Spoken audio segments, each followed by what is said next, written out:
सभी लोगों जिन्हें 2000 साल पहले यीशु ने सिखाया था वे सच में आशीषित थे। फिर भी हम वास्तव में आशीषित हैं क्योंकि हम आत्मा और दुल्हन से मार्गदर्शन पा रहे हैं जो इस युग का नेतृत्व कर रहे हैं। 참 복 있는 사람들의 입장이라고 볼 수 있겠습니다. आत्मा और दुल्हन मानव जाति को बुला रहे हैं, मेरे पास आओ और जीवन के वचनों का मुफ्त उपहार प्राप्त करो जो मैं तुम्हें देता हूँ। 말씀을 한껏 허락받고 공급받으라 말이죠. आज हम परमेश्वर के वचनों से बनी दुनिया में जी रहे हैं, 우리가 살고 있기 때문에 इसलिए संसार परमेश्वर के वचनों का जवाब देने के लिए बाध्य है, फिर चाहे परमेश्वर कुछ भी क्यों न कहे। यदि परमेश्वर कहते हैं यह अच्छा होगा तो यह अच्छा होगा, और यदि परमेश्वर कहते हैं तुम आशीषित हो तो आप आशीषित हो जाएंगे। आइए हम बाइबल के द्वारा इसकी पुष्टि करें।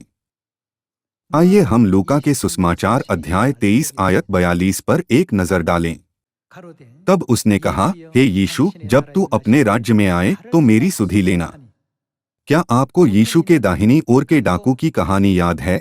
उसने उससे कहा, उन्होंने क्या कहा? 예수께서 이르시되 मैं तुझसे सच कहता हूँ कि आज ही तू मेरे साथ स्वर्गलोक में होगा। 오늘 너가 나와 함께 낙원에 있으리라 하시니라 하고 했습니다. दाहिनी ओर के डाकू को दोषी महसूस हुआ होगा कि उसने दूसरों के साथ कुछ बुरा किया, 상으로도 편치가 못했을 것입니다. लेकिन यह क्षण डाकू का सबसे अच्छा दिन था। 그 강도의 최고의 날이었습니다. क्या उद्धार की आवाज सबसे अच्छी चीज नहीं है जिसे मनुष्य इस संसार में परमेश्वर के वचन के माध्यम से सुन सकता है? आज ही तू मेरे साथ स्वर्गलोक में होगा। जब परमेश्वर शरीर में इस पृथ्वी पर आए तो उन्होंने उसे यह वचन दिया। हम जिस पृथ्वी में रह रहे हैं वह परमेश्वर के वचन द्वारा बनाई गई दुनिया है। 띄어진 세계입니다. इसलिए इस पृथ्वी पर सबसे सर्वोत्तम जीवन जीने के लिए, सर्वोत्तम खुशी का आनंद लेने के लिए और सर्वोत्तम आनंद प्राप्त करने के लिए हमें हमेशा परमेश्वर के वचन का पालन करना चाहिए। 말씀대로 준행해야 되겠습니다. आइए एक और आयत देखें, मरकुस अध्याय 2। यीशु ने उनका विश्वास देखकर उस लकवे के रोगी से कहा, हे पुत्र, तेरे पाप क्षमा हुए। तब कई शास्त्री जो वहां बैठे थे अपने अपने मन में विचार करने लगे, यह मनुष्य क्यों ऐसा कहता है? 이 사람이 यह तो परमेश्वर की निंदा करता है। 오직 परमेश्वर को छोड़ और कौन पाप क्षमा कर सकता है? यीशु ने तुरंत अपनी आत्मा में जान लिया कि वे अपने अपने मन में ऐसा विचार कर रहे हैं और उनसे कहा, तुम अपने अपने मन में यह विचार क्यों कर रहे हो? 의논하느냐. सहज क्या है? 중풍병자에게 क्या लकवे के रोगी से यह कहना कि तेरे पाप क्षमा हुए या यह कहना कि उठ अपनी खाट उठाकर चल फिर?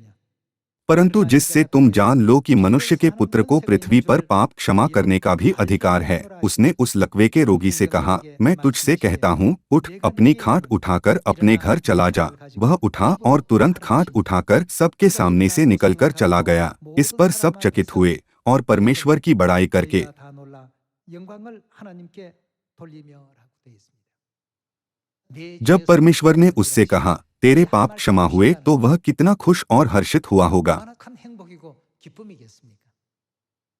क्या 4 सुसमाचार परमेश्वर के उस वचन के बारे में सुसमाचार के लेखकों के रिकॉर्ड नहीं जो उन्होंने तब दिए जब वह इस पृथ्वी पर शरीर में आए थे? 복음서 아니겠습니까?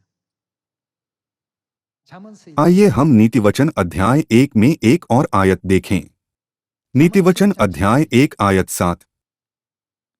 यहोवा का भय मानना बुद्धि का यह क्या है? मूल है। बुद्धि और शिक्षा को मूढ़ ही लोग तुच्छ जानते हैं। 자는 지혜와 훈계를 멸시한다 하고 했습니다. परमेश्वर की ओर से दी गई बुद्धि और परमेश्वर के वचन के द्वारा दी गई शिक्षा। जब हम परमेश्वर के वचन में बने रहते हैं और उनके वचन के अनुसार जीते हैं तो हम आत्मविश्वास से कह सकते हैं कि हम सबसे खुश लोग हैं। 말할 수가 있겠습니다. यह इसलिए है क्योंकि परमेश्वर ने अपनी प्रतिज्ञा के वचनों के साथ वर्तमान और भविष्य में हमारी खुशी की गारंटी दी है। 약속을 주셨기 때문이죠. आपका बहुत बहुत धन्यवाद।